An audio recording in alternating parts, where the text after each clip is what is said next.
የቦሌና የሜክሲኮ እይታ ያላቸው ሆቴል ስታንዳርድ አፓርትመንቶችን ትልቅ በጀት ሳይመድቡ የዱባይ ስታንዳርድ ያላቸውን ቤቶች የቤት ባለቤት ልናደርገውት ነው። እንዴት ካሉ እያስገነባናቸው ባሉት አስፓልት ዳር ፕሮጀክቶች ለኢንቨስትመንት ምቹ የሆኑትን ከባለ አንድ እስከ ባለ 4 መኝታ ቤቶችን እንዲሁም ፔንታውስ ቤቶችን ምቹ በሆነ ከወለድ ነጻ ያከፋፈል ስርዓት በአነስተኛ ቅድመ ክፍያና ከዝቅተኛ እስከ ከፍተኛ ፍሎር አማራጭ ይዘንልዎት መጥተናል። ከአስፓልት ቅርብ መሆኑ ለኢንቨስትመንት ተመራጭ አድርገዋል። ለበለጠ መረጃ በስልክ ቁጥር በ0992 53 5531 ወይም በ0997 45 5123 ይደውሉልን። ዲኤምሲ ሪል ስቴት።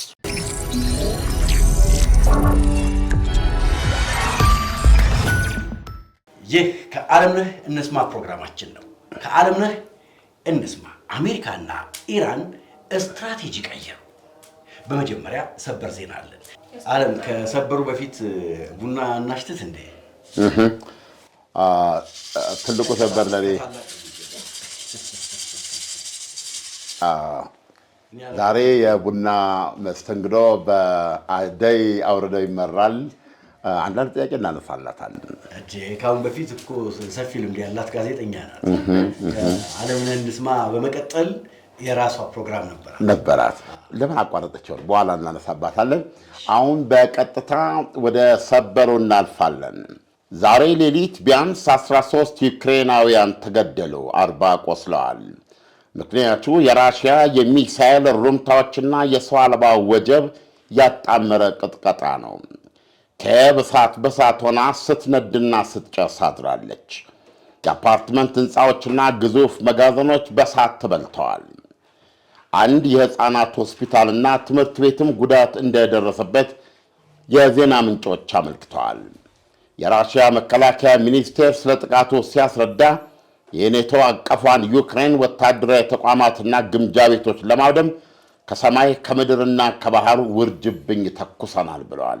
ፕሬዚደንት ቮሎዲሚር ዜሌንስኪ በተለመደ የቴሌግራም ሮሯቸው እንደጻፉት አስከሬኖችን ከፍርስራሽ ውስጥ ያወጣ ነው፣ ቁስለኞችን በወሳንሳ ያነሳ ነው፣ ወደን አይደለም፣ በደረሰብን የአየር መከላከያ ሚሳኤል እጥረት የተነሳ ነው ብለዋል። ዩክሬን በቂ ጸረ ቦሊስቲክ ሚሳኤሎች እስከሌሏት ድረስ አሉ ዜሌንስኪ በሮሯቸው ራሽያ ስለ ሰላም ከምሯ አታስብም። ሲያክሉም የፓትሪዮት ሚሳኤሎች ወይም ተተኳሾች እስካሁን ገና አልተተኩም፣ ሁል ቀን የሚያስፈልጉን ናቸው። ማንኛውም ተጨማሪ የፓትሪዮት ተተኳሽ ሕይወት ያድናልና ብለዋል። ሰሚ ቢገኝ የሚያሰኝ ነው። ዩክሬን የራሽያን አያልቅበት የቦሊስቲክ በላ ለመቋቋም በአሜሪካ የፓትሪዮት ጎተራ ለረጅም ጊዜ ተማምና ኖራለች። አሁን ግን ራሷ አሜሪካ በኢራን እስላማዊ አብዮተኞችን አገዛዝ አንገት ለመቅላትና ስርዓታቸውን ለማንኮታኮት ብላ በሰፊው ተጠቅማ አሁን በግምጃ ቤቷ የቀረው የፓትሪዮት ሚሳኤሎች ተተኳሹ ማለት ነው 1000 እንኳ አይሞላም። ሚዲያዎቿ እንዳጋለጡት ራሷ አሜሪካን የተተኳሽ ጠብሻ ወግሯታል ማለት ነው። የሞስኮ ራስ ኃያሉ ፕሬዚደንት ቭላዲሚር ፑቲን ደግሞ ይህንን ጥንቅቅ አድርገው ያውቃሉ። የአሜሪካ ሰፊ መዳፍ ሲነጥፍ ዩክሬን አንድም ቦሊስቲክ ሚሳኤል መመከት ተስኗት ሞስኮ በተኮሰቻቸው ቦሊስቲክ ሚሳኤሎች ሁሉ እንደ ተቋም እንደ መሠረተ ልማት ያለ ከልካይ ትነቦጫለች። የዩክሬን አየር ኃይል ርዕሰ ከተማ ኪየቭን ሕንፃዎቿን ሰደድ እሳት የሚያግለበልበው ጫካ ያስመሰሏትን ቦሊስቲክ ሚሳኤሎች አንዱንም መትቼ ለመጣል አልቻልኩም ብለዋል። አሌክሲ ጉንቻሬንኮ የተባሉ እንደራሴ ለቢቢሲ 4 ሬዲዮ ቱዴ ፕሮግራም ሲናገሩ ያለ ማውረጃ ሚሳኤሎች ምንም ማድረግ አንችልም፣ ከተሞቻችንም ጠባቂም መከታም የሌላቸው ናቸው ብለዋል። ሲቀጥሉም ራሽያም ይህን ድክመት በማወቅ በተከታታይ ያለ አንዳች መሠረተ ልማት እንድንቀር ተኩሷን እያፋፋመች ነው ሲሉ አሳቅለዋል። ሲቀጥሉም ይህ ለእኛ በጣም የሚያም ነገር ነው፣ ምክንያቱም ያለ እነዚህ መከላከያ ሚሳኤሎች ባዶ እጃችንን እያለቅን ነው ብለዋል። ዜሌንስኪ እንደ ወትሮ አልተመቻቸውም። የፓትሪዮት ሚሳኤል ያለህ እያሉ መለመናቸው ሰሚ ያልሰጣቸውን ያክል ወንበራቸውን የሚፈልግ ጎበዝ ደግሞ ከውስጥ ተነስቶባቸዋል። ሚካኤሎ ፌዶሮቭ ይባላል። በቀር ያባረሩት መከላከያ ሚኒስትራቸው ነበረ።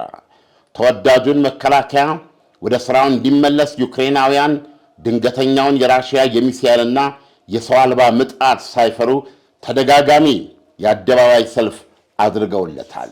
እናም ይህ ጎበዝ ሚካኤል ፎዶሮቭ የምን የጦርነት ጊዜ ብሎ ሰበብ ነው ምርጫ ይጠራ በማለት በዘለንስኪ ዓለም አቀፍ መታያ የሥልጣን ወንበራቸው ስር እሳት እያነደደ ነው። የዘለንስኪን መንግሥት በሙስና የራሰና የረከሰ በመሆኑ ይላል ይህ ሰው ሲናገር፣ ጦር ኃይላችን መሳሪያ አጥቶ እየተሰቃየ ነው ሲል ይከሳል። ለመሳሪያ የሚመጣውን እነሱ እየበሉት ነው ማለት ነው። የትናንቱ የኪየቭ ሲኦላዊ በላይ የጀመረው የሰዓት እጀታው እኩለ ሌሊት ላይ ሲያመለክት ነበረ። ሀገሪቱ ልብ በሚያርድ የማስጠንቀቂያ እሪታ ተናወጠች። በደቂቃዎች ልዩነት ውስጥ በላው ማስተጋባት ጀመረ። እሪታውና ፍንዳታው ዩክሬን በተለይ ዋና ከተማዋ ኪየቭን ሲኦል በምድር ነበር ያደረጋች። የሰዓት ሰንሰለቱን ለተመለከተ ከዚህ ውስጥ ሰው ይተርፋል የሚያሰኝ ነበረ። ራሽያ ዩክሬንን እንዲህ ያለ የሰዓት ገዋ ውስጥ ለመረመጥ 168 ሰው አልቦችና 44 ሚሳይሎች ተጠቅማለች። በአብዛኛው ኪየቭ ላይ የዩክሬን አየር ኃይል ከ168ቱ ሰው አልቦች 146ቱን እንደ ሾላ ግፍ ያለው ሲል ከ44 ሚሳይሎች ደግሞ 35ቱን አየር ለአየር መትቼ ጥያለሁ ብሏል።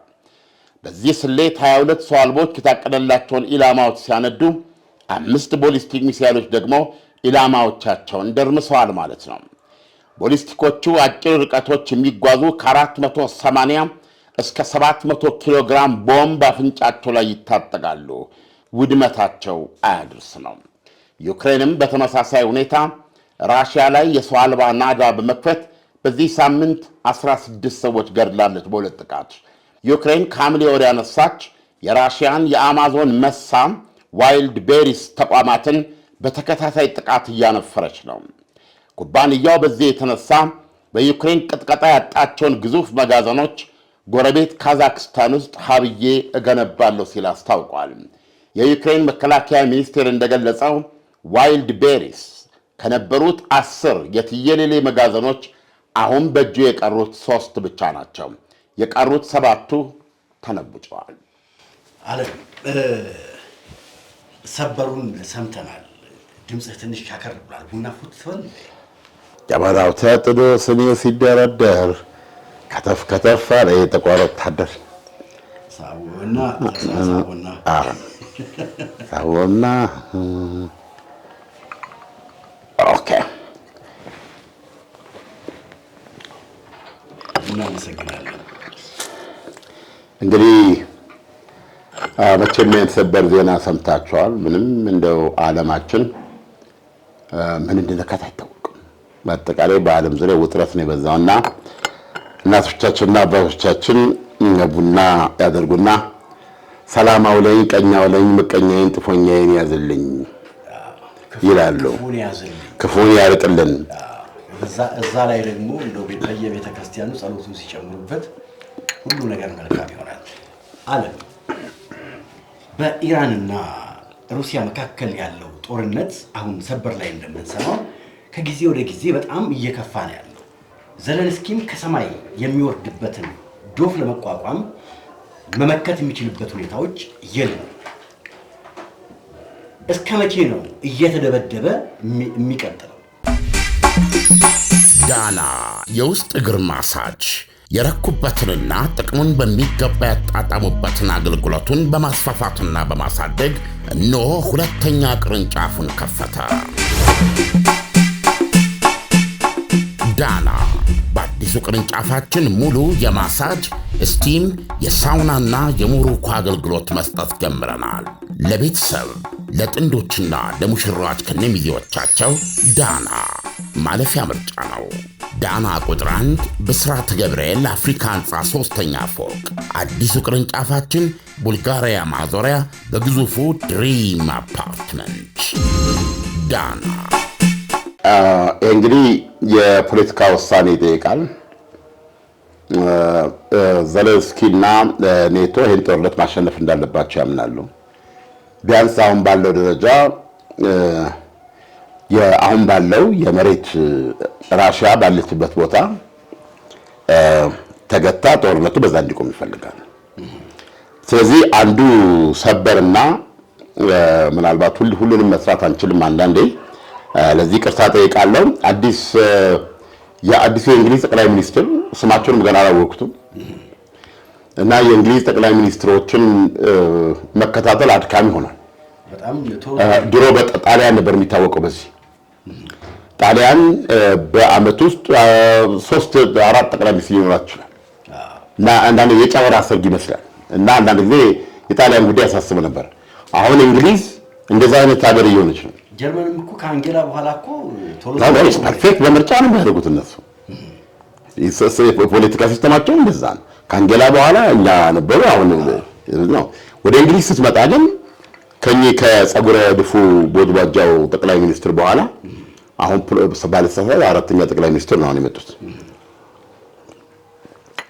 እና ራሽያ ከሚደበድቧት የዩክሬን ሰው አልቦች ውስጥ እንግሊዝ የሰጠቻት በእንግሊዝ የተመረጡ እንግሊዝ የሰጠቻት መሆናቸው የተረጋገጧል። ለምሳሌ አሁን ባለፈው ከ800 በላይ ሰው አልባ ነበር የተኮሰችው። ምንም እንኳን 800 መትቻለሁ ብትልም ራሽያ። ስለዚህ ራሽያ ለእንግሊዝ ማስጠንቀቂያ ሰጥታለች እርምጃ እንደምትወስድ ማለት ነው።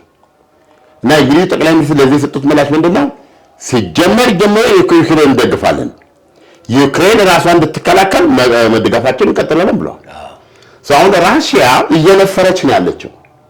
አሁን የዋይልድ ቤሪስ የሚባለው የዚህ የአማዞን የኦንላይን ገበያ ማለት ነው። አሁን መጋዘን ሲባል ሁሉ ቀን ቶሎ ጭንቅላታችን ላይ የሚመጣ ኮንሰፕት አለ በእኛ ሀገር። ኖ ኢትስ ኖት። መጋዘን የሚሉት በትንሹ 10 ስታዲየም ሊያሰራ የሚችል ነው አንዱ መጋዘን። በዛ ውስጥ ያለ ሎጂስቲክስ ነው የሚወድመው።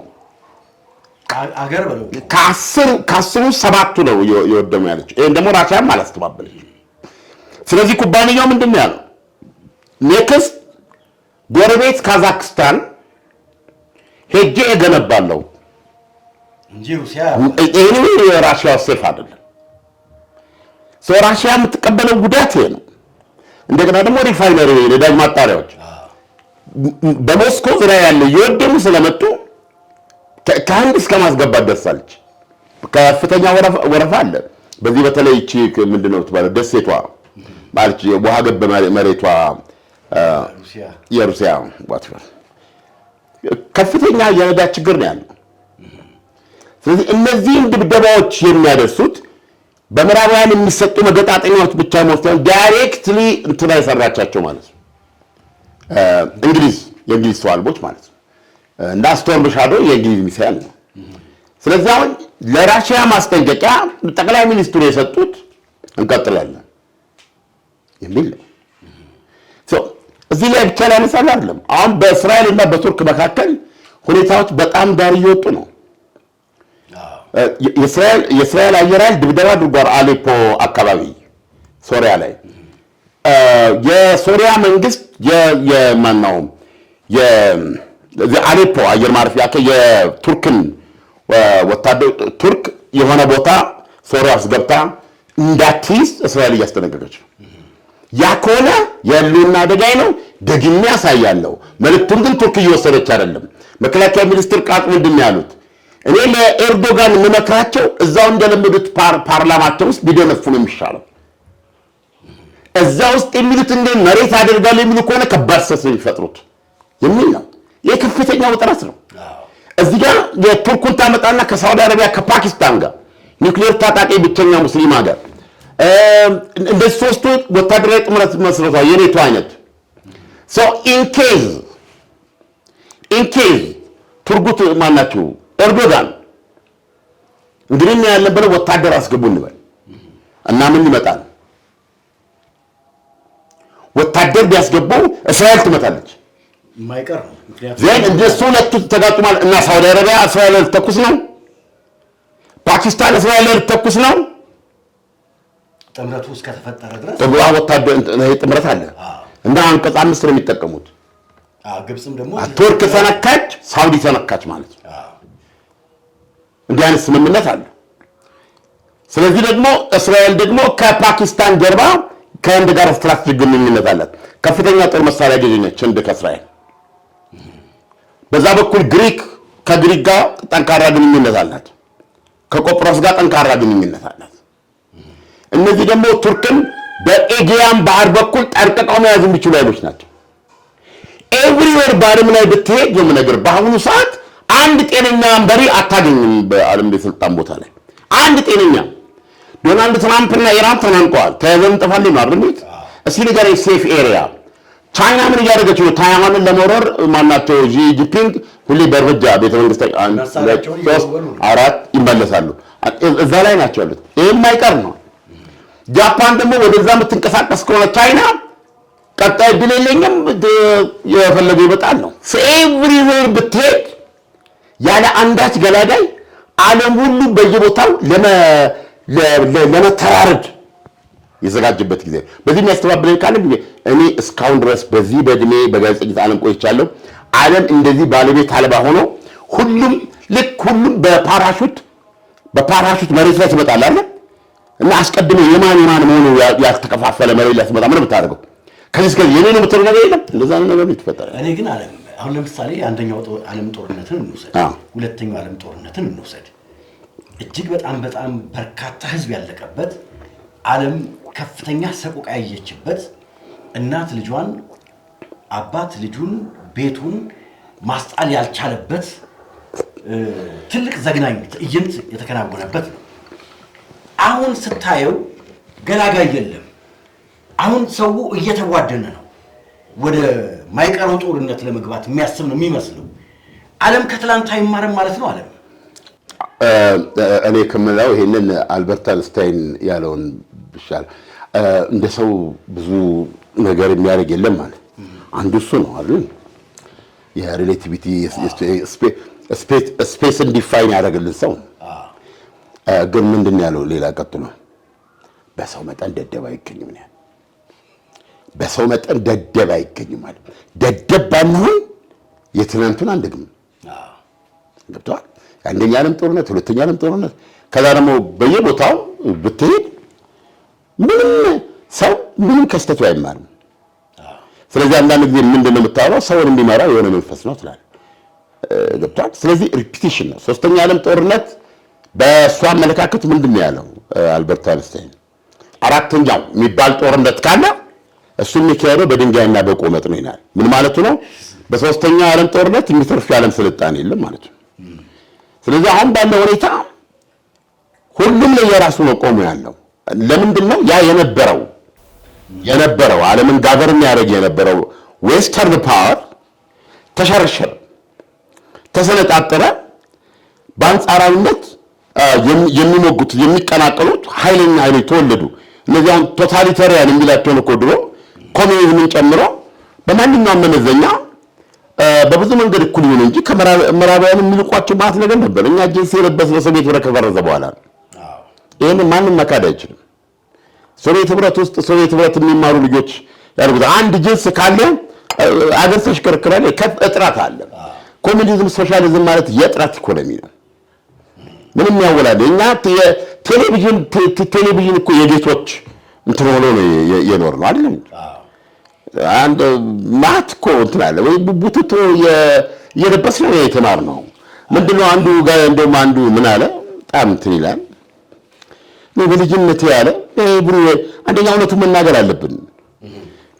ይሄው ነገሮች ይለወጣሉ እና እኔ በልጅነት ያለ እንትን ነበር ምንድነው ይመርደኝ ነበር አለ መላ ሰውነቴ ነው ልብሳቸው ማለት ቀዳዳ እዚህ ጋር ቀዳዳ እንዲህ ስትል እዚህ ጋር ቀዳዳ እዚህ ጋር ቀዳዳ ይኖራል። እሱማ ቴሌቪዥን እንደሌለ ከኋላ ሱሪ ታስደበደበ ድሮ የሚደበድቡ ነበሩ እና ያ ስለነበረ በኋላ ላይ ምንድን ነው ያደረኩት አለ ሀብታም ሲሆን ያ ኮልድ ያ በእንቱ ያ ሀፍረት ያ በሰዎች ቦታ ላይ እንዲህ አድርገን ማያስወራ ማለት ነው። ሰዎች ከኋላ ሲመጡ እንደዚህ የሚያደርግ ነው አያስቅም። ዚስ ትራጀዲ አያስቅም። አሁን እንዲህ ስትል አንተ ያለ እሱ አደክ በጣም እርግጠኛ ነኝ ያንተ ቁምጣ ቢኖር ነው አያስቅም። ቁምጣ ዛሬ ላይ አይታይም፣ ግን የሳኩት ምን አለ እንዲህ ስትል የሸፈንክበት እንቅስቃሴ ቦታው ከባድ ነበር። አሁን አንዳንድ ጊዜ አይኖ ዌስተርኖችን ልታወግዛቸው የምትችለው ማን ነገር ግና የማታደርገው ግን ከማስ አምራቾች ናቸው፣ የቴክኖሎጂ ሰዎች ናቸው። እና ቴክኖሎጂያቸው ደግሞ እንትን ያደርጋል። ምዕራባውያን ኮሎኒዝም ቴክኖሎጂ ነበር፣ ጦር መሳሪያ ነው ቤዚካሊ የሚያመርተው። ራሱን መመገብ አልቻለም ነበር። በኢኮኖሚክ ስታግኔሽን ነው ሶቪየት ህብረትን ያፈረሰው። እንትን አለች ማለት ነው። ለምን አሁን ቻይና እናደንቃለን? ሚክስድ ኢኮኖሚ ትሪሙን እየበላ ነው። 800 ሚሊዮን ህዝብ አንከብክባ ወደ ሀብት ያወጣች እነዚህ ሐዋርያ ነው የምላቸው ነው። በሰው ደረጃ ላቸው የቻይናዎች ማንም ሰው እንደው ለመወያየት ስንል ነው እንጂ እያንዳንዱ የቻይና ኮሚኒስት ፓርቲ መሪ ልታከብረው ነው የሚገባው። ዛሬ እኮ የቻይና ልጅ ከቢሊዮን በላይ የተመረጠ ጠዋት ተነስቶ እኮ ራስ ምታት የለውም። ምን ልስራ ነው? እንዴት ይራመድ? ይሄን እዚህ ላይ ለመድረስ 1000 ዓመት ያስፈልጋል። ይሄ የፈጠሩ ናቸው እነዚህ። ያን የሚያክል ባቡር ያን የሚያክል አገር እንዴት አድርገው እንደሚያንቀሳቅሱ ተመልከቱ። ባቡሩ እዚህ በሰዓት 600 ኪሎ ሜትር 700 ኪሎ ሜትር ነው የሚሄደው። ልታዩዋችሁ አውሮፕላኑ ላይ ነው የሚሄደው። መኪናው ባቡሩ በገደሉ ተራራው ላይ ህንጻ እኔ ቻይናን እኮ መድረስ አይቻልም። አሁን ራሱ ስሪቱን አሁን በሰው እጅ የሰሩትን ነገር ለመገለባቸው these are great people። ጭንቅላት የምታየው ነው። ሰው ማለት ይሄ ነው። የጠገበ ሰላም ውስጥ ናቸው ያሉት። ይጠግብ ያለ ሰላም ውስጥ 1 ቢሊዮን በላይ ህዝብ ራስ መታት የለበትም። ጠዋት ተነስተህ ምን ስራ እንደልደግ ልጅ ነው። ይሄን ለማግኘት አንተ 1 ሚሊዮን ዓመት አይበቃኝም። ይሄ ነው። ያን ጊዜ ግን በኮሙኒዝም ጊዜ በሶቪየት ህብረት ኮሙኒዝም በመድረግ ጊዜ ቡቱቶ እንደለብሰው ነው። ምንም ነገር የለ። መኪናዬ ነቲንግ ማቴሪያሊ በጣም እንትን ያለብኝ እና ያ ጋዜጠኛ ሀብታም ነው። ገንዘብ ሲያገኝ ሱስ ነው። ገበያ ይሄዳል፣ ሾፒንግ ይሄዳል። አምጣ ይሄን ሱፍ 4 ሱፍ 5 ሱፍ በየጊዜው ይገዛል። በአጋጣሚ በግሉ የኖረ ነው፣ ብዙም አላገባም። ይገዛል። በኋላ ቀኑ ያስጠይቅ። በኋላ እንትኖች ሞላል፣ ቤት ውስጥ ያሉት ለምሳሌ ሞላል። ልብሱ ሲሞላ ምን ማድረግ ይችላል? አትሊስት መግዛት ማቆም የለበትም። እንዴት አድርጌ ያ እርዛት ያ ብርድ ያን ሼም ኦቨርካም ጭንቅላት ውስጥ ነው ያለው። አየህ እኔ ማስተያየት ሰጥቼ ነበር። ለዚህ እኮ መድኃኒቱ እንደው ልብስ እየገዛ ብዙ ያለ ልብስ የሚለው ኢትዮጵያኖች አሉ አይደል? በአመት ውስጥ የሆነ ትምህርት ቤቶችን ወስደህ ብታለብስ ዩኒፎርም ብትገዛላቸው ምናምን የበለጠ ውስጥህ ይለብሳል የሚል አመለካከት አለኝ። አንዳንድ ጊዜ እግዚአብሔር የሚያሳጣ ነገር ለሰው እንድትሰጥ እጦቱን ስለምታውቀው ሆን ብሎ እኮ ነው። ማንም የተለየ አይደለም። እንደ ዛሬ ሊሰጠው እንደ ነገ ያረዘው ለዚህ ሊሆን ይችላል። ሰው የሌሎች የታረዙትን እንድታለብስለት ሊሆን ይችላል። ሰው ይህ ከምን አንጻር ነው የተነሳንበት? ለምን ከትላንትና አልተማርንም በሚለው ነው እኮ ነገርኩ። ፐርፔቹዋሊ እንትና አልበርት አንስታይን ያለው ደደብ ነው የሰው ልጅ። በቃ አንዳንድ ጊዜ እኮ የለም ምን ነገር ማወቅ አለብህ መሰለህ። እኔን አሁን እንዴት ይሄን አደረግም ትለኛለህ። ይሄን እንዴት አድርገህ ከማሰብ ነው አይደለም። ለሰዎች አይቀልም። መታቀይ መሆን አለብህ። እንዲህ ለምሳሌ ቅድም ያ ሰውዬ እንዲያረ ስለነገረን ነው። እኛው ውስጡ ርዛት አለ። ርዛቱ ጭንቅላቱ ውስጥ ነው ያለው አይደል? ይሄ ሰውዬ ለምንድን ነው እንደዚህ ማድረግ? ዝም ብሎ ልብስ እዚህ ለራሱ የሚገዛው ሌሎች ሰዎች ለምን አለ ብለህ ልትል ትችላለህ። ያ እንዴት ሊታየው ይችላል? እሱ አሁን ባለበት ሁኔታ ከራሱ ጋር ነው ያለው። ይሄን መለወጥ ይችላል። ስለዚህ ሰዎች አንተ ስላልክ ሊያደርጉት አይችሉም። ጥሩ ማሰብ is not something easy። ገብቶሃል? የሚሆነውን ነገር ማሰብ፣ ጤናማውን ነገር ማሰብ፣ ያንን መከተል፣ ያንን ማራመድ ከጠባቡ ነገር ለብዙ ሰው የትልቅ እንዲያልክ እንትን ምንድን ነው የሚሆነው? ሜሪቶሪየስ የሆነ ነገር መፍጠር፣ ከአንተ ብዙ ነገር ማውጣት ዝም ብሎ አይመጣም። ገብቶሃል? you need to be dog። የቻይናውን ሰውዬ ድመቷ ጥቁር ተያዝ ነጭ ትሆን መልኳ ሲኖት ቁም ነገር የለውም። ዋናው አይጧን ተያዛለ ማለት ነው። እሱ ሰውዬ ከተነሳ በኋላ ቻይና ገና ትሄዳለች። ያ ያ ስፕሪት ነው ያ እንትን ነው። ወደዚህ ዓለም ስንመጣ እንግዲህ በአብዛኛው የአሁን እንግሊዝ ጠቅላይ ሚኒስትር ይሄን ብለዋል። ራሽያ ባላቋረጠ ሁኔታ ማነው እንግሊዝን እያስጠነቀቀች ነው። እንግሊዝ ማለት ካፌ ወደቀ ጥሬ የምታክል ደሴት ናት።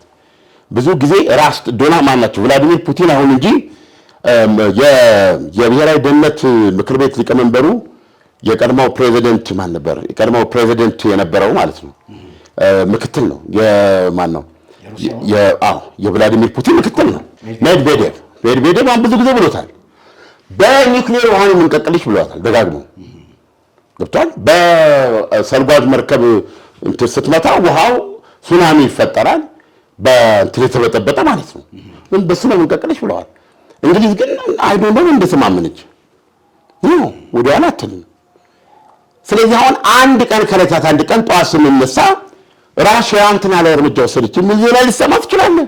ከዛ በኋላ የምትቆጣጠረው ነገር የለም እና ዓለም ያለበት ሁሉ ዶናልድ ትራምፕ የሚሰሙት እንደኔና እንዳንተ በበነጋታው ነው ሊሆን የሚችለው። ሪሊ እንትን ያለ ዓለም ነው። ለማንኛውም ወደ ዛሬ ጉዳያችን ለመሄድ ቡናው እየፈላ ነው። ዋው አንዳንድ ጊዜ እንዲህ አይነት ጥያቄዎች ይከብዳሉ። ምክንያቱም ማንም ሰው ቁጭ ብሎ በአሁኑ ሰዓት ስለ ዓለም ሁኔታ ቢያስብ ተባርኖ ለእንትን ያለበት ነው። ምንድነው የሚባለው? ገላጋይ የሌለበት ምንድነው የእንትኖች ነው የሚመስለው። ፍልሚያው በጣም ከባድ ነው። እንደ ወጣት ሴቶች እንዴት ነው የምትመለከቱት? ዜና ትከታተላላችሁ ወይ? የዩክሬን ጦርነት፣ የኢራን ጦርነት። በእውነቱ ዓለምነህ በእኔ እድሜ ላይ ያሉ ወጣቶች አብዛኛውን ጊዜ ሶሻል ሚዲያ የሚጠቀሙት ወይ ቲክቶክ ሊሆን ይችላል ወይ ፌስቡክ፣ ቴሌግራም ስለሚሆን ዩቲዩብ ይከታተላሉ ብዬ አላስብም። ብዙም ዜና አድማጭ ናቸው ብዬ አላስብም፣ ከኔ ጨምሮ ማለት ነው። ምናልባት ከአንተ ጋር ባለን ትውውቅ ያንተን ዜናዎች ፖስት በሚደረጉ ሰዓት ያንተን ዜናዎች ላይ ይችላሉ። ግን ወደ ወጣቱ ስትሄድ እንደ ዘመድ ለመጥቀም ማለት እሺ። እና ያንተን ዜናዎች ገብቼ ይከታተላሉ። ግን አሁን ቲቪ እንኳን ከፍቼ አይቼ አላውቅም እኔ ዜና። ሞር አሁን ሁላችንም ትኩረታችን ላይ ነው።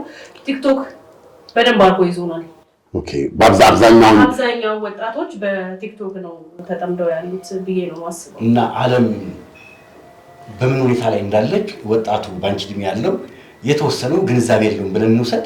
በሚገባ ይመስለኛል። እንደኔ አመለካከት ካለኝ ከጓደኞቼም ከማውቃቸው ከቅርብ ሰዎች አንፃር እንደዛ ይመስለኛል። እምልሽ አሁን ቲክቶክ ወደ ተከታታይ ላይ ነገራችን ላይ እንደውም ከገባ በጣም በተለይ እንትኖቹ ደስ ይሉኛል። እስክስታዎች ነው የማይባው እኔ አልጠግብም። እኔ የእስክስታ የእስክስታ አድናቂ ነኝና የኢትዮጵያ እንጀራና እስክስታ ዓለም ገና ሲያውቃቸው በጣም ቶፒካል የሚሆኑ ናቸው ብዬ ነው የማስበው። ግን ሲሪየስ የሆነ ነገር ሲሪየስ የሆነ ጉዳይ የመከታተል ዝንባሌው እምብዛም ነው ማለት ነው። ወጣቱ ምንድነው በቃ ሾርት የሆነ ቪዲዮዎችን ቶሎ ጊዜ መፍጀት አይፈልግም። አሁን ረጅም ዜና መተህ የሆነ ወጣት እስኪ ዜናውን አዳምጠው ትላለህ። ሾርት ቪዲዮዎችን ቲክቶክ ምንድነው በብዛት አጫጭር ቪዲዮዎች ናቸው። ስለዚህ መስማት ያለበትን ነገር ይሰማል፣ ከዛ በኋላ ያሳልፈዋል ማለት ነው። ያሳልፈዋል አለበዛ የራሱ ገብቶ ይሰራል። ማለትም ስለ ዓለም ላይ አሁን ስላለው ነገሮች እንደዚህ አጫጭር ተቆርጠው ከዩቲዩብ ላይ ፖስት የሚደረጉትን ከዛ ልንሰማ እንችላለን። ቀጥታ ዩቲዩብ ላይ ገብቶ የሚመለከት አይኖርም ማለት አይቻልም፣ ሊኖር ይችላል። አብዛኛው ግን አይደለም። አላርዝመው እና የራሳችን ቶፒክ ስላለ አንድ ጥያቄ ግልጥ ጠይቅሽ። ያ ትውልድን የሚፈጥረው አርያ ነው። ትውልድ አርያ ሊኖረው ይገባል። ኢንጂነር ሊሆን ይችላል፣ የሚከተለው ኢንጂነር መኖር አለበት። ፕሮፌሰር ሊሆን ይችላል፣ የሚያደንቃቸው ያ ነገር ሜዲካል ሰው ሊሆን ይችላል፣ ጋዜጠኛ ሊሆን ይችላል። እንደዚህ እና አሁን እንዴት ነው አርያችሁን የምታገኙት? how you get your models ሞዴል ለምሳሌ ያክል ልጆቻችንን ስታድግ ምን ትሆናለህ ብለን ስንል ጭንቅ ብሎ ይችላል ያሉት ሚዲያዎች ራሱ ያንን ሪፍሌክት ያደርጋሉ ወይ? አሁን በአብዛኛው ብዙ ነገር ቲክቶክ ላይ ከሆነ የብዙ ወጣቶች ሞዴሎች አርያዎች በአብዛኛው ምንጭ የሚሆነው ቲክቶክ ነው። እና ይሄ ምንድን ነው ብለሽ ታስቢያለሽ? በቀን ውሎሽ የሚመስሉ ለምሳሌ ከሜዲካል አኳያ ከኢንጂነሪንግ አኳያ ይሄ መጠየቅ አለብኝ። ከሳይንስ አኳያ፣ ከኪነ ጥበብ አኳያ፣ ከተለያዩ ነገሮች ያን እንደ ሄሮ ልታስቢያቸው የምትችያቸውን ሰዎች ሩቲንሊ ቲክቶክ ውስጥ ታገኛቸዋለሽ? በሚገባ ሪሊ ቲክቶክ ላይ በጣም ጥሩ ስራዎችን የሚሰሩ ቃሪያ ሊሆኑ የሚችሉ ለልጆቻችን ብዙ ትምህርት ሊሰጡ የሚችሉ ሰዎች አሉ። ሪሊ ኮርስ በደንብ ለምሳሌ እነ ዶክተር አብይ ምናልባት ካወቀው ከአንገት በላይ የሚያክመው አይስ በጣም የሚገርም እኮ ነው። እንዴት ቀላል አስመስሎ ያቀርበዋል ያንን የሰው ትልቁን የሰውን ልጅ አካል ቀደህ አስተካክለህ የምትሄድበትን ነገር ደግሞ ወጣት ነው በጣም። እሺ ሌላስ? 1 2 3 አዶናይንም መውሰድ እንችላለን። ኦኬ የብዙ ወጣቶችን ምስኪኖችን ህይወት እየቀየረ ያለ ሰው፣ ብዙ እርዳታ እያደረገ ያለ ሰው። በዛም ሌሎችም ልጆች አሉ። ኦኬ ማስተራብነትን ማንሳት እንችላለን። ማስተራባ በጣም በጎ አድራጊ ልጅ ነው። በጣም ተሽሎታል አይደል? አሁን ታክሞ መጥቶ ይመስለኛል። ግን ሚዲያው ላይ አሁን እያየሁትኝ አይደለም። ደግሞ መጥቷል። አሁን ሰሞኑን መጥቷል።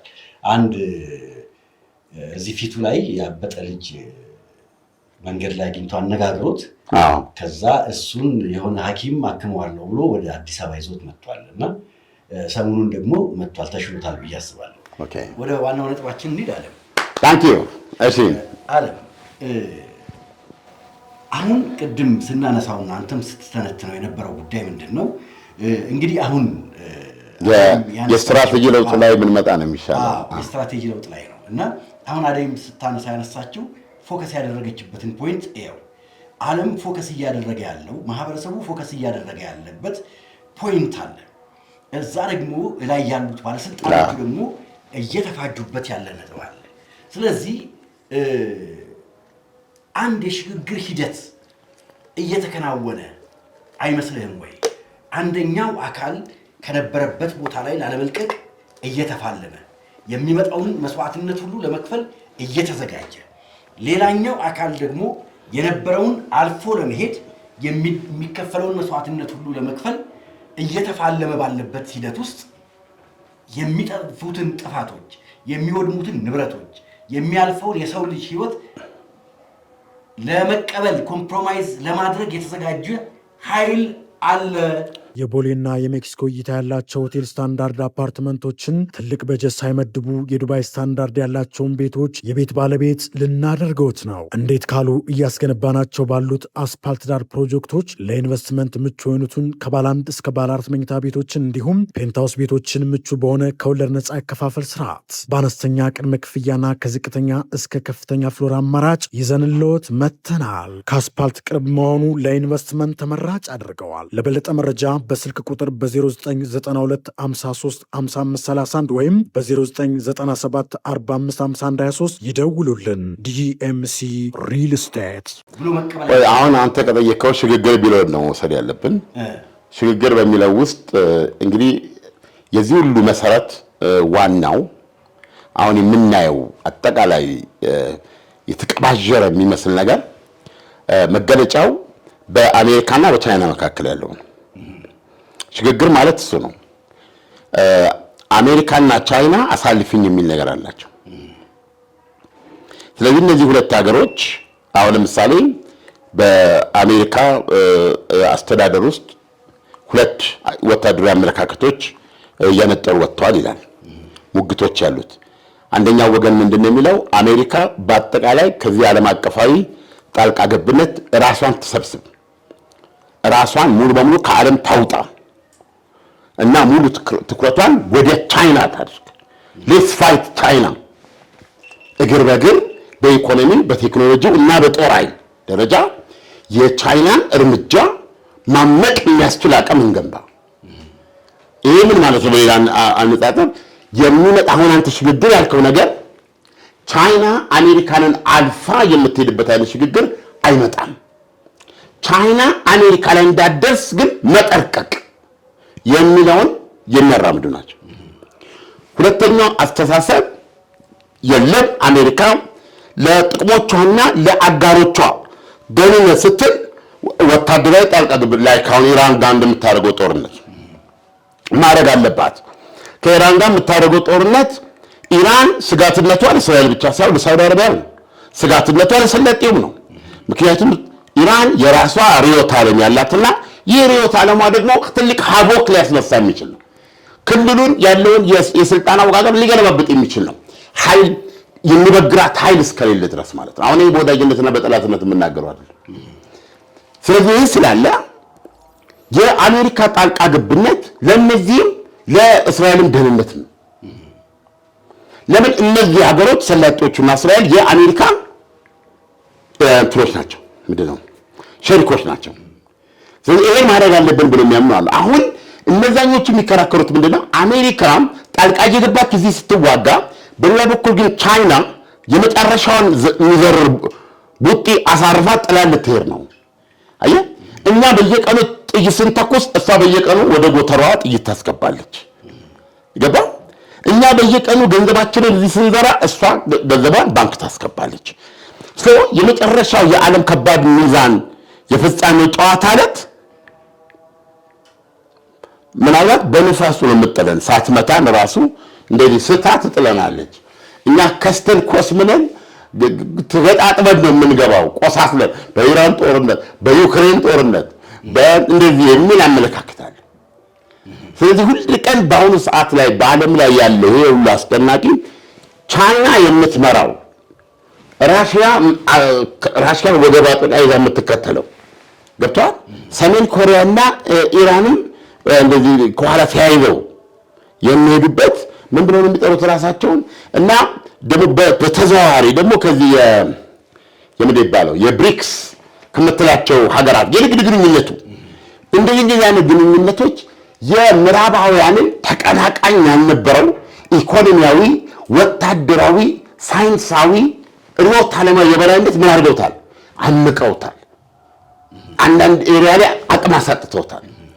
ስለዚህ አሁን አሜሪካ ይህንን ሁኔታ ለመቋቋም ታልፋ ላለመሄድ አቅሟን ሁሉ አሰባስባ የራሳቸው ጉዳይ መካከለኛው ምስራቅ ያሉት እንግዲህ የራሳቸው ጉዳይ፣ ዩክሬንና አውሮፓ ኔቶ አባል የራሳቸው ጉዳይ ብላ ትኩረቷን ወደዛ ማድረግ አለባት የሚል ሁሉም ነገር በዓለም ላይ ያለው ኪዮስ ከዚህ ጀምሮ የሚታይ ነው።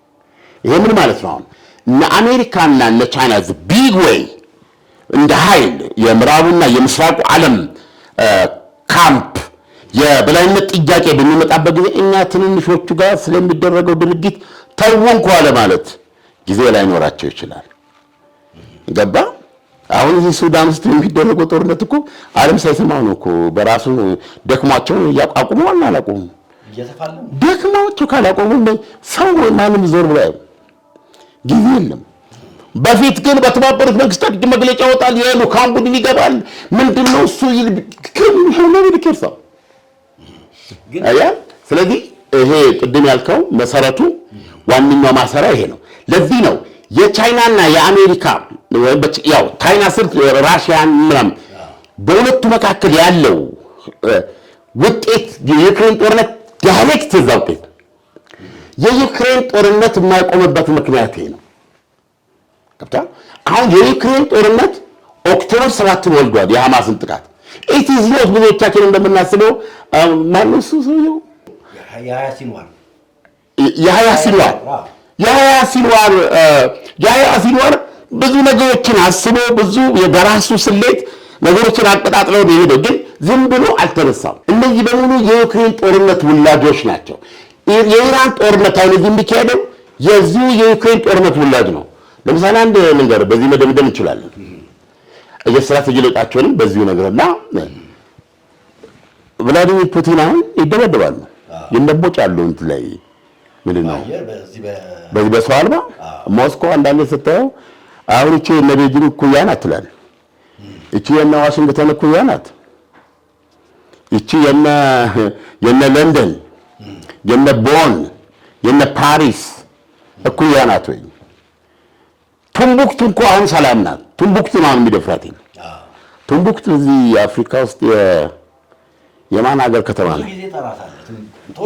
በጣም ወዳስ እንደ ቱምቡክቱን ሳላይ አትግደለኝ እና የቱምቡክቱ እንኳን እና ውስጥ አንድ መስኮባዊ ቤቱ ቁጭ ብሎ የዩክሬን 800 900 ሰው አልቦ ተተኮሱ ብሎ አንደርግራውንድ ምድር ቤት ገብቶ ሲታይ ሲርበተበት ኢትስ ሼምፉል ገብቷል። በዚህ ደረጃ ነው እየተካሄደ ያለው ነገር። ግን አሁን ፑቲን እዚህ ቢደበደቡ ዋነኛው ውጊያቸው የት ነው? አሁን እሳቸው ያለው ኢራን ነው። ምክንያቱም አሁን ሲሰማ እኮ ጨረሰች እኮ ጥይት አሜሪካ ደለዘች እኮ ለዓለም 900 ያላት እንትን ሚሳኤል ምንድን ነው የፓትሪዮት ሚሳኤል በተኮሰው 900 ይቀራል። በጣም የሚገርም ነው። እሱ መልሳ ለመስራት 3 ዓመት ከ2 እስከ 3 ዓመት ይፈጃል። ቻይና እየሰማች አይደለም። ከቻይና ጋር ጦርነት የተገባ ጊዜ ምን ያህል ሚሳኤል ሊተኮስ የሚችለው ምን ያህል ጦር ጌት ነው የሚፈልገው? ተፈልጓል። ያ ጦርነት መቼ ሊመጣ ይችላል? ዛሬ ሊመጣ ይችላል። እየነገሩ ነው የሚተኩሱት። መቼ እንደሚመጣ ማንም አያውቅም ይላል መጽሐፉ። ስለዚህ አሁን ራሱ አሜሪካ ደንግጣለች። ጎተራዋን ያጋለጧትን ጋዜጠኞች ለጋዜጠኞች መረጃ የሰጡትን ለቃቅሜ ፍርድ ቤት ነው ማስገባው ብሏል። ማነው ታዲያ አቅሜን ከተናገረ ምን ማለት ነው? ስለዚህ አሁንም ኢራኖች ምን ብለዋል? ስትራቴጂ ስለውጡ ከዚህ በኋላ ዲፌንሲቭ አይደለም ኖ ሞር ብለዋል። ኦፌንሲቭ ነው የምንሆነው። ምን ማለታቸው መሰለህ? የአሜሪካ ያሁሉ መርከብ እዛ ተቀምጦ አይደለ በምንም ሸቀጥ እንዳይገባና እንዳይወጣ አግዶ ያዛቸው። ከዚህ በኋላ እሱ ላይ ተኩሳሉ ማለት ነው። አሜሪካ ሳትተኩስ ኢራን ኦፍ ኮርስ ጦርነቱን ወደ አሜሪካ መውሰድ አለባቸው እንጂ አሁን አሜሪካ ስትመታቸው ነበር በፊት የሚከራከሩት። አሜሪካ ስትመታቸው የፈረደባት እዚህ ጋር እንትና የምትፈራ ገረድ ማለት ኩዌት ጫጫጫ መቷታ። ሳውዲ አረቢያም አሁን እንትና ያነቦጫት ነው ዋናው ሁቲ ያነቦጫት በሁለት ነው ንግድ ግራ የገባት። ስለዚህ አሁን ራሳቸው ኢራኖቹ እርምጃ ይወስዳሉ ሲሉ ምን ማለት 2 ሚሳኤል እንትና ላይ ተኩሰው ማለት የተባበሩት አረብ ኤሚሬትስ ላይ ምን አሁን የተኮሰባቸው ነገር አለ ከአሜሪካ የለም። ተኩሰው የኢኮኖሚ ማዕቀብ ጠየባቸዋል ብላለች የተባበሩት አረብ ኤሚሬትስ። ስለዚህ እነሱ ከዚህ በኋላ እና ወደ ማጥቃት ነው የምንሄደው አሉ። ዝም ብለና እናይም በቃ እርምጃ እንወስዳለን አሉ። ዶናልድ ትራምፕስ ያመጡት እሳቸው ደግሞ ስትራቴጂ እንዳንበሳ ከመደቆስ እንደ ዘንዶ ወደ መጭመቅ ተዘዋውረናል። አዎ ከዚህ በኋላ አሉ እንትኖቻቸውን ጠርተው መከላከያ ሚኒስትሩ ይሄ ጦርነት በድርድር ያልቃል የሚል ሰው ነው። እሱንና ማነው ዊትኮፍና ያኛው የልጃቸው ባል ኩሽነር እነሱን ጠርተው ከዚህ በኋላ እነዚህ ኢራኖቹ ቢደውሉ እንዳታነሱ፣ ምንም አይነት ቁጣንቁጥ ወሬ ቢያመጡ እንዳታነሱ፣ ከዚህ በኋላ ዝም ገድ ፖሊሲ ይሄ ነው ገብቷል። ነገር ግን አሉ የበፊት ይሄ ሐመር ይሄ የመደቆሱን ፖሊሲ ይሄ እንዳንበሳ እሱን ትተናል። አሁን ምንድነው የምናደርገው? እዛ ያጠመዱታል አይደል? በየቀኑ ኢራን $500 ሚሊዮን ትደማለች። ገብቷል። ዝም ብላችሁ ማኪያቶአችሁን እየጠጣችሁ መቀመጥ ነው። ገብቷል። እንግዲህ ኢራን በየ10 ቀኑ 5 ቢሊዮን በየ20 ቀኑ 10 ቢሊዮን በወር 15 ቢሊዮን ልክ ነኝ? 15 ቢሊዮን በ10 ወር ውስጥ 150 ቢሊዮን እኮ ለማሰብ ያስቸግር እኮ።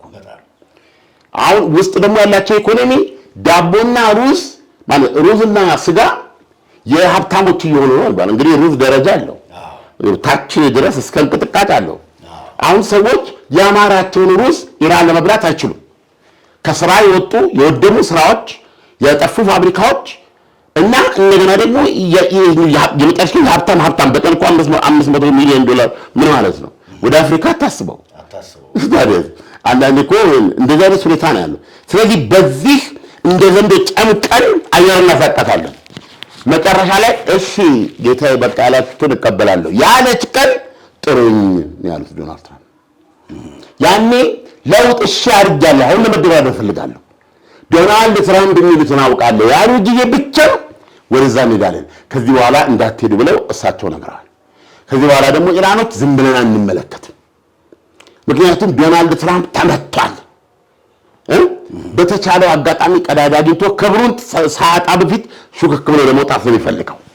እና ደግሞ ተከብሮ እንዲወጣ አንፈልግም። እናዝረጠርጠዋለን። ገብቶሃል? ጭራውን በእግሩ መሃል ቆልፎ እንዲወጣ ነው ማድረግ አለብን። ታሪክ መስራት አለብን። ገብቶሃል? ሁሉን ነገር መቻል አለብን በማለት ነው ያላቸው ፖሊሲ እና የሚቀጥሉት ጊዜያት የበለጡ ጦርነቶች የምናይበት ነው የሚሆነው ማለት ይቻላል። ይህ ከዓለምነህ እንስማ ፕሮግራማችን ነው። በእርግጥም አሜሪካና ኢራን የየራሳቸውን የተለየ ስትራቴጂ ቀይሰዋል። ጦርነቱ ወዴት ነው የሚሄደው? ዓለም ካለፈው ስህተቷ መማር አልፈለገችም። በአዲስ የጦርነት አቅጣጫ የምትከሰት ነው የምትመስለው። ወዴት እየሄድን ነው? እያንዳንዷን ቀን በዓለም ውስጥ የሚከናወኑትን ተግባራት ይዘን እንመጣለን።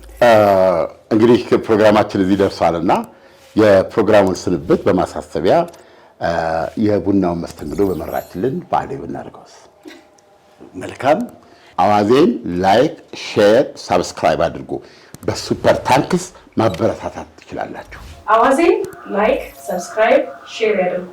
በተጨማሪም አዋዜን በሱፐር ታንክስ ያበረታቱ።